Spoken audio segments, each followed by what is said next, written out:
Hi there, in this video we are going to talk about a very important part of WooCommerce, the account and privacy settings. These settings control how your customers log in, create accounts, and how their personal data is handled. So let's get started.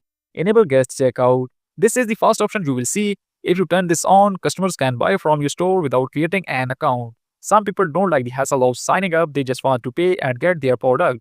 So yes, I recommended you keep this checked, it's great for quick sales. Enable login during checkout. If a customer already has an account, this option lets them log in directly on the checkout page. It saves time and makes the process smooth. Definitely turn this on, your customers will thank you.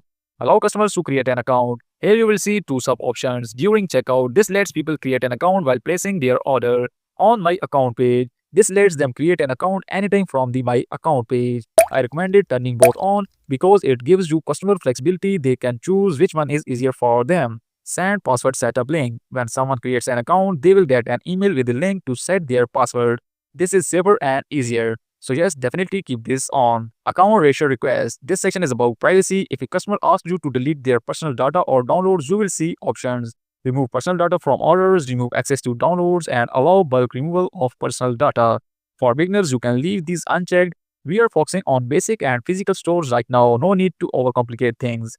Privacy policy. You will see two boxes where WooCommerce links to your privacy policy. As a beginner, just keep them as they are. No changes needed here. Personal data retention. Here you will find options like retain inactive order, pending order, and so and so. These control how long WooCommerce stores this order data.